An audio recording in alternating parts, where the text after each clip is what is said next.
Realmente el antecedente de arranque hacia la posibilidad de pensar en un organismo que sirviera a darle cohesión y fundamentalmente sentido respecto a lo que iba a salir de los acuerdos de paz, ya en esa perspectiva estábamos pensando cuál viene a ser la continuidad.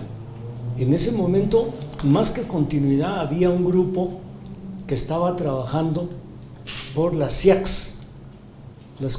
Ahí sí que se quedaron con el compromiso de los cuerpos de seguridad ilegales y aparatos clandestinos de seguridad.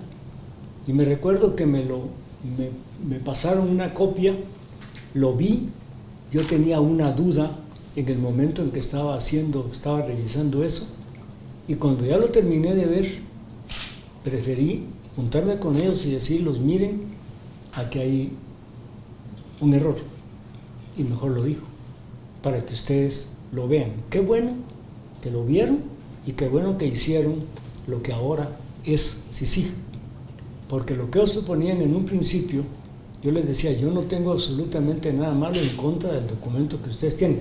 Ahí lo tengo por si algún día ustedes quieren consultar algo. Tengo todo lo de CICIACS y tengo todo lo de CICIG guardado. Pero en esa oportunidad le dije, miren, a mí lo que me da temor es de que ustedes están proponiendo algo muy bueno, algo que va a funcionar, pero por favor tengan presente de que en Guatemala ya hay un ministerio público.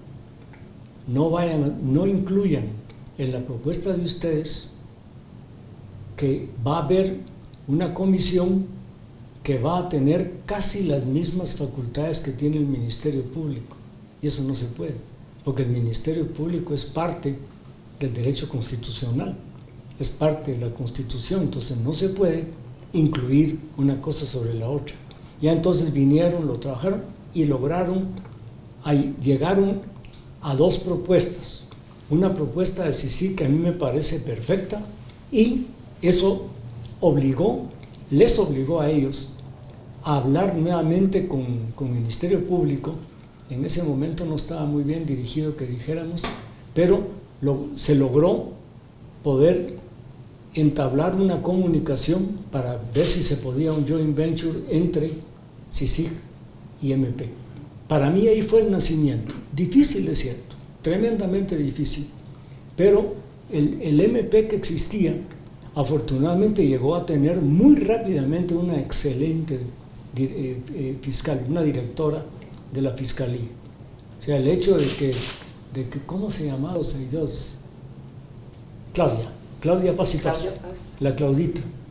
Ella sabía perfectamente y su posición tan positiva dentro del Ministerio Público y la visión de lo que venía, aparte de que ella había estado apoyándose en Alberto Brunori, por ejemplo, apoyándose en otras personas, y de vez en cuando me pedía que yo llegara, y yo vi que ella estaba manejando eso muy bien y que eso iba caminando, pero independientemente de la, digamos, de la buena intención que ella tenía en el manejo de lo que iba a ser CICIG, poco a poco fueron caminando hacia ese arreglo entre CICIG y Ministerio Público, y surgió el momento en que había que hacerlos trabajar juntos, y ahí empieza la cosa complicada, una cosa tremenda.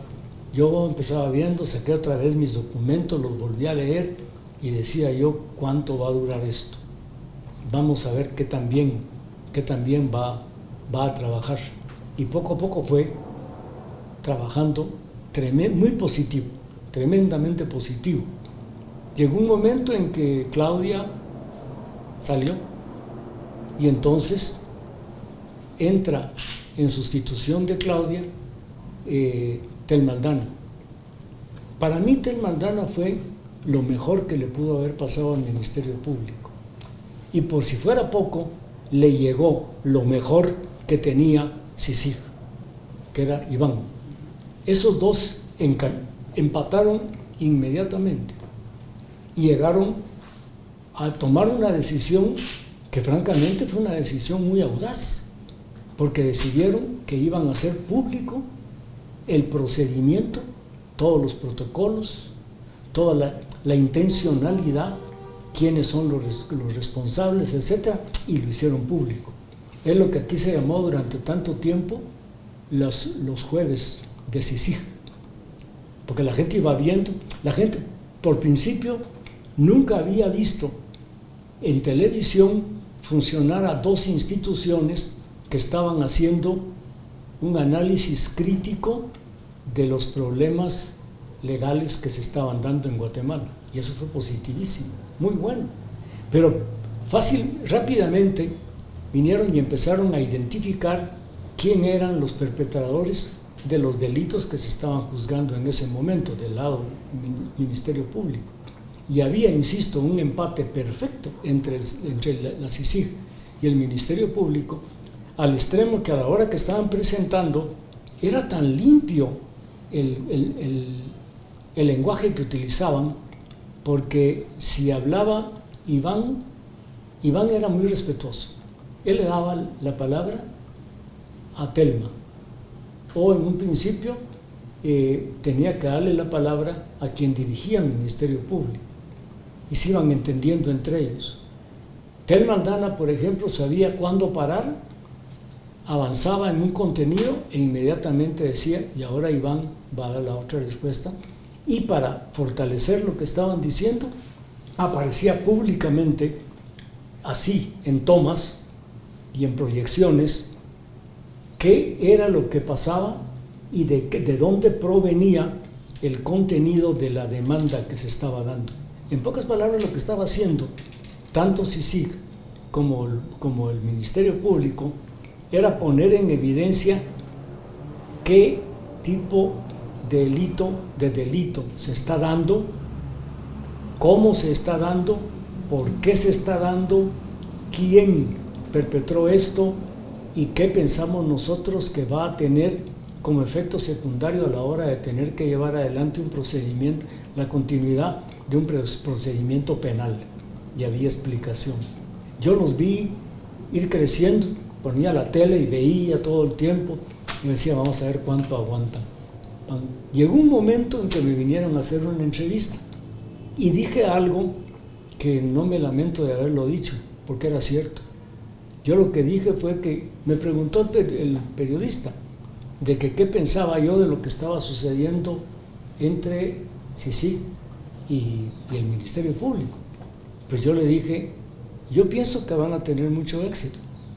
Y me preguntó, ¿por qué van a tener éxito? ¿Por qué estás seguro?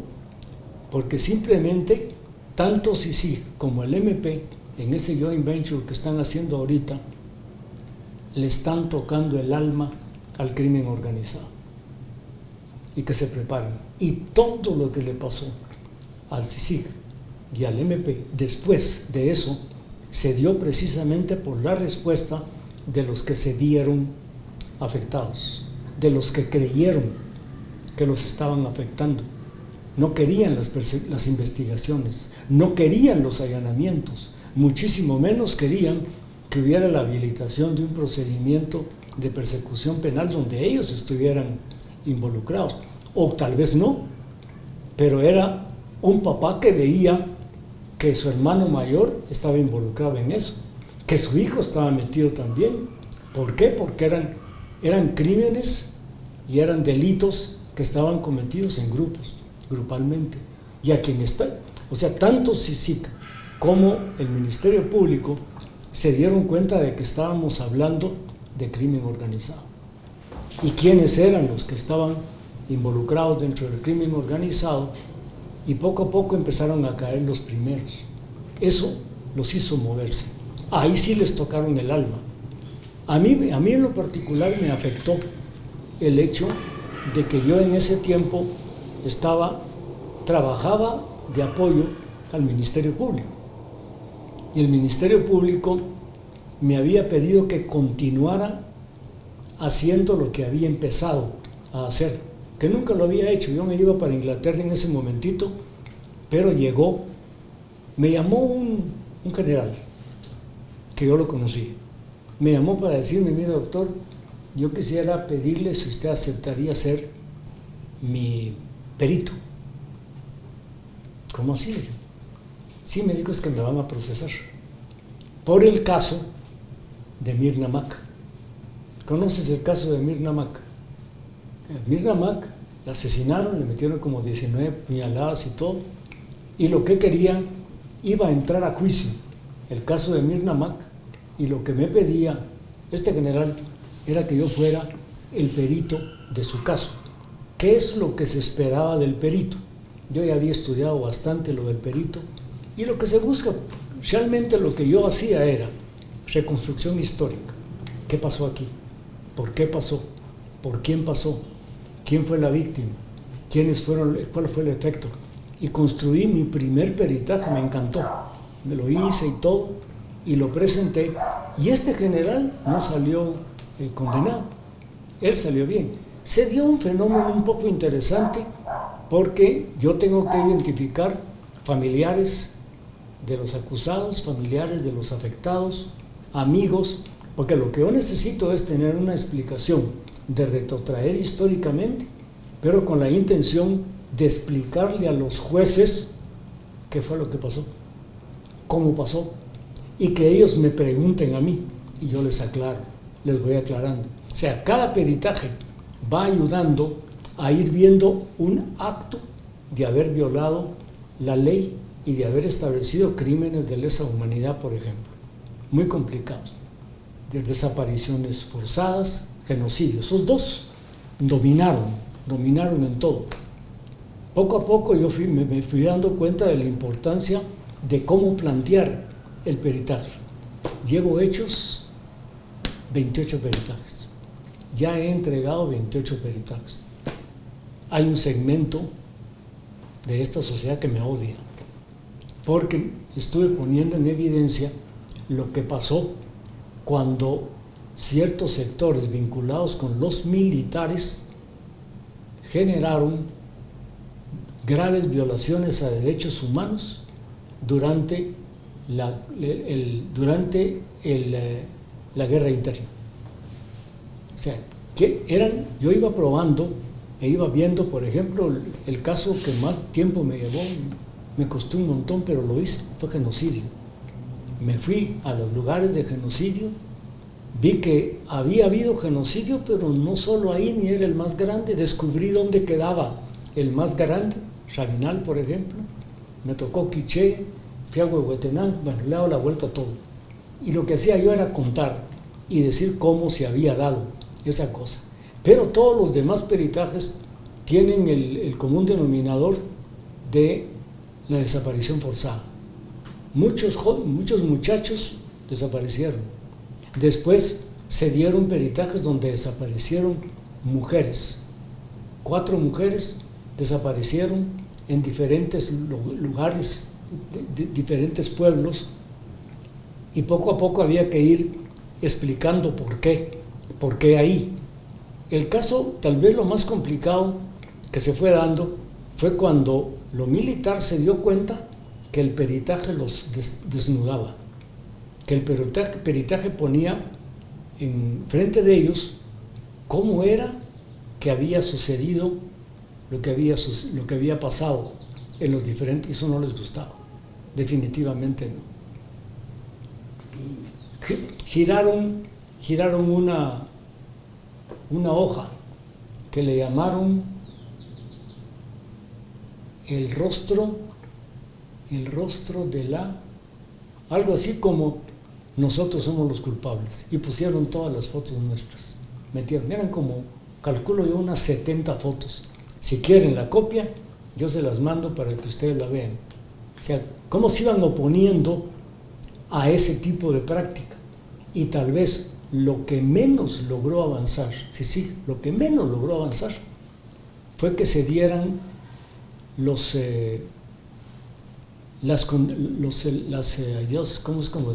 ¿cómo se le dice cuando el tribunal llega y toma la decisión de emitir sentencia, la emisión de sentencia condenatoria, que la ratifique en firme? Eso es lo que menos existe. porque han bloqueado dentro de los tribunales, en el propio Ministerio Público, tratan de que no avance el producto de lo que hizo CICIG. A CICIG no lo están echando de aquí por el hecho de que CICIG haya hecho cosas que ellos creían que no estaban bien. No, es que los están odiando porque lo que hicieron fue muy bueno y los afectaron a ellos. Es contra ellos. Les tocaron el alma al crimen organizado. Yo veía la posición de CICIG dentro de un panorama muy arriesgado, tremendamente arriesgado. Yo veía que CICIG venía a un país que tenían buena información, pero un país donde había habido una realidad de confrontación, una realidad de subordinación, pero una tremenda realidad de genocidio. Lo verdaderamente enorme había sido los genocidios que habían llevado adelante. Entonces, los peritajes, la mayoría de los que hice, los tiré a explicar por qué este genocidio. Y de eso sí tengo bastante. Y hay en contra de eso un montón. Pero tú mencionaste algo que es verdaderamente importante. No es que el ejército trate de construir una imagen cuando le conviene y otra imagen cuando no le conviene. No tiene imagen que le convenga. Lo que hizo el ejército durante la guerra, una masacre permanente, una masacre sistemática. Y la gente lo sabe. Si están ahí las víctimas, están ahí los amigos, están los parientes. Solo por mencionarte un caso, Sepur Zarco, que lo acabamos de... No lo acabamos. Hace unos 3 o 4 años que me tocó ir a Sepur Zarco, solo mujeres murieron. Y fuimos a ver los cadáveres y todo lo demás, y uno se da cuenta de cómo la visión militar fue sistemática. Ellos sabían cómo hacían algo, qué tipo de protocolo utilizaban para hacer esto y qué no les convenía y no lo utilizaban.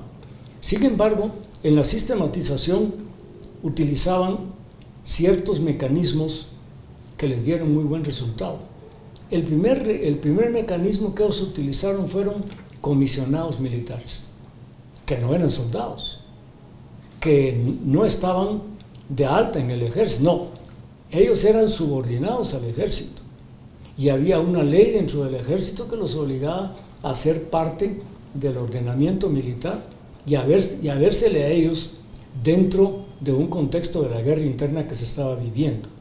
Y estos comisionados militares tenían como propósito, primero, para ellos, para el ejército, lo más importante, estos son los que buscan cómo hacemos para introducir más jóvenes dentro del funcionamiento activo dentro del ejército.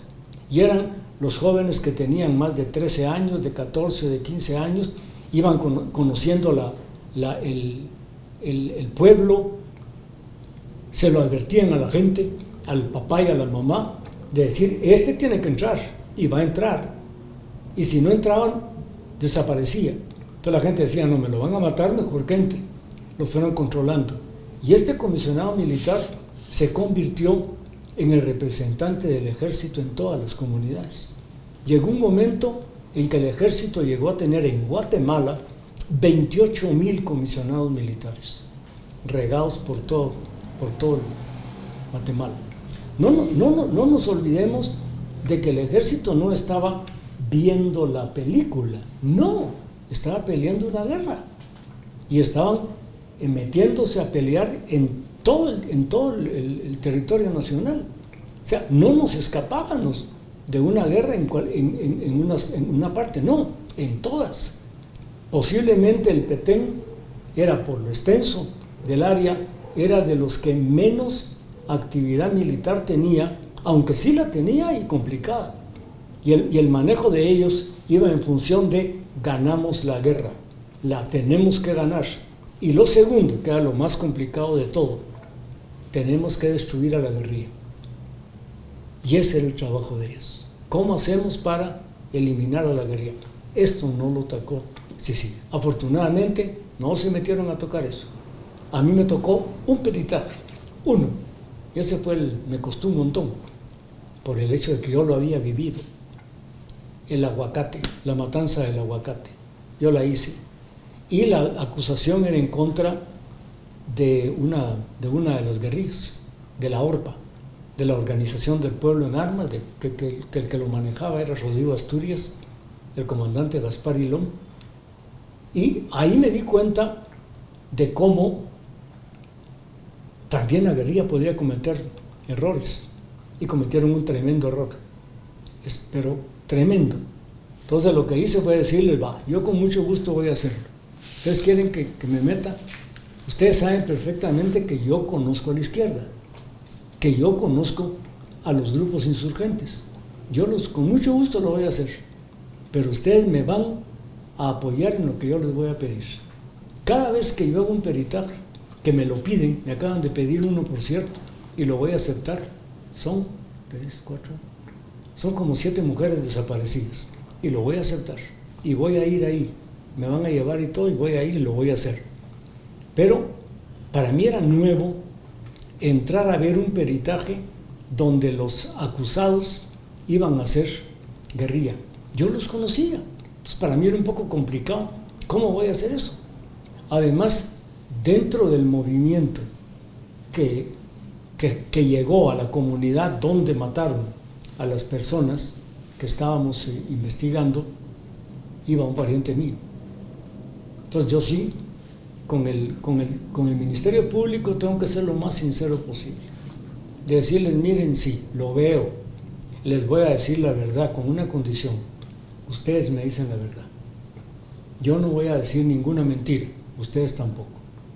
Yo necesito que ustedes me digan cuál es su hipótesis. Ustedes dicen que hubo tal acto de destrucción masiva. Ok, explíqueme cuál es la hipótesis de ustedes. ¿Por qué se dio esa destrucción masiva? Ustedes dicen que fueron tales. Explíqueme por qué esos. Y llega un momento en que ustedes me tienen que dar una autorización del Ministerio Público para que yo haga el peritaje. Y entonces yo ya estoy manejando eso. El peligro de eso es el hecho de que estoy absolutamente seguro que en el momento de presentar ante un tribunal el peritaje, van a haber 2 sectores que no van a estar muy del lado mío, porque yo voy a estar sentado aquí y enfrente tengo al tribunal, y aquí tengo de este lado a todo lo que es la acusación, Ministerio Público, y aquí tengo todo lo que es abogados, la defensa de los que están acusados. Es bonito, es interesante. No he perdido ningún juicio condenatorio respecto a detalles históricos y estructurales que él no conoce. A mí no se me va a olvidar jamás que cuando yo estaba en la escuela de Derecho, vino el que nos estaba dando la clase, entró, es la primera clase que nos daba, entró y nos dijo: caballeros, tengan presente que es mejor liberar a un culpable que acusar a un inocente. Para mí lo principal sería el hecho de que es fácil identificar qué es Sisic. Pero yo recomendaría, no es conveniente que yo venga a imaginarme un futuro pensado respecto a Sisic si no tengo la claridad suficiente para saber dónde se va a ubicar, por qué se va a ubicar, con quién, y que tenga previsto contra quién. Porque si le va a tocar, pues yo no digo eso, le va a tocar alguien que actúa como actuó en 2017, el actual presidente de la República, tiene que estar preparado.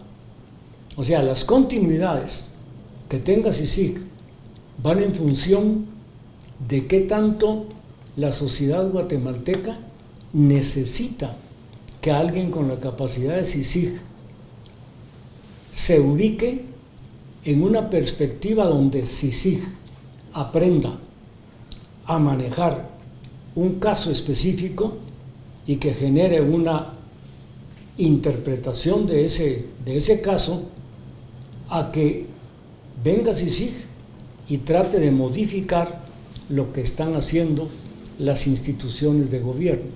Si con alguien CICIG no tiene que confrontar, es con el gobierno. Eso no conviene. Lo que tiene que hacer es visualizar, como lo ha hecho durante estos 12 años, no todos, si uno ve a los tres, ¿cuál es el término? ¿Comisionados? Los 3 comisionados, uno se va a dar cuenta de que 2 de ellos, no, Iván sí. Iván lo hizo bien, y lo hizo muy bien, muy valiente, tremendamente valiente. Cuando uno mira cuál fue la reacción del presidente, aparte de la vez que salió diciendo que lo declaraba non grato, y al revés de la otra vez, donde dijo que no iba a renovar el acuerdo, etcétera. Lo importante no es que el área, el momento donde está CICIG, le va a enseñar a CICIG cómo es la problemática de Guatemala. No. O sea, Iván aprendió por Colombia. Sí, pero en Colombia tiene un gran enemigo, Uribe. Y si alguno se dedicó a querer afectar la imagen de Iván, fue Uribe. ¿Pero por qué? Por el problema interno de Colombia. Entonces, habría que estar seguros de que CICIG entra dentro de una concepción real, honesta, de qué está pasando en Guatemala. Porque yo, sinceramente hablando, les digo, yo no hubiera metido en nada de CICIG a todo lo que sucedió a partir del inicio del evento electoral actual. Definitivamente. Ahí sí no. En ese sentido, tengo que ser muy cuidadoso. Yo tenía que irme a México, dije, me voy. Y me fui. Y estando en México, donde tenía que exponer, la persona que estaba dirigiendo el grupo donde íbamos a exponer, se levantó a decirme, ¿cómo es posible que te hayas venido para acá y en tu país hay elecciones? Me levanté y le dije, ¿y a ti qué te importa? Yo no soy mexicano. Yo no fui a votar porque no me dio la gana. Y no fui a votar. Y explicaría, pero no con tu pregunta.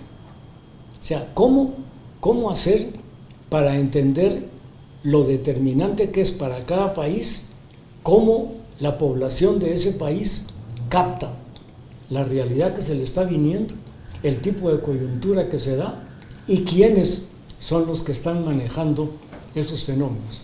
Por ejemplo, ahorita nos toca segunda elección. No había necesidad. Y ahí está. Ya les aprobaron que va a haber segunda elección. Y después van a venir otros procesos que van a ir generando cambios. Van a reformar a ¿cómo se llama este? ¿Cómo se llama este? Dios mío, se me va. ¿La ley electoral? ¿Perdón? ¿La ley electoral? No. Sí, pero tiene que haber un cambio en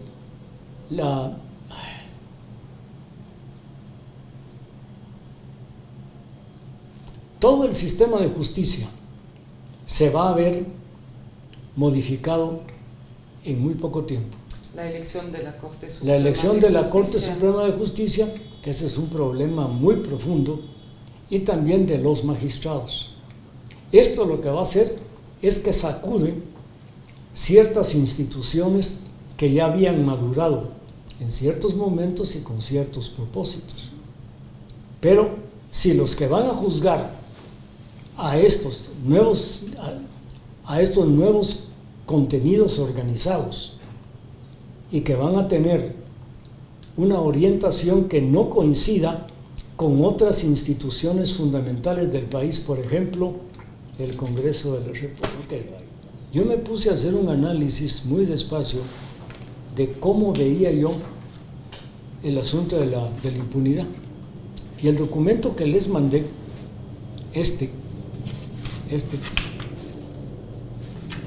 se los mandé porque me llamó la atención por el hecho de que fue elaborado en el 2008 y que tiene una enorme cantidad, tiene 15 diferentes perspectivas que creo que son muy positivas, y lo que hice fue tratar de ir entendiendo en cada una de estas 15 cómo ellos vieron la importancia de lo que está sucediendo en este tema, y si este tema realmente vale la pena que nosotros hagamos algo para que eso no se vuelva a repetir.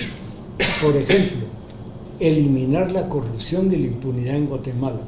Es un bonito propósito, pero no va a ser tan fácil en el corto plazo. Pero es importante, por ejemplo, cuando yo califico lo que voy a hacer, es difícil porque la impunidad es un mal de males. Y voy calificando cada uno, cómo se dan los delitos contra la vida, cómo en Guatemala hubo en un periodo determinado, 2008, 52 personas asesinadas. O sea, ¿cómo estoy viendo una realidad, pero no estoy amarrando esa realidad con la totalidad? Entonces yo traté de irlo viendo despacio, uno por uno, y acabo de llegar a una conclusión complicada, muy complicada, pero se las voy a decir porque creo que vale la pena que lo veamos como tal. Yo lo que pienso es que cuando hablamos de impunidad, primero, impunidad. Ok, digo yo, muy bien. Impunidad. ¿Quién es impune? Y aquí lo dice, el que va de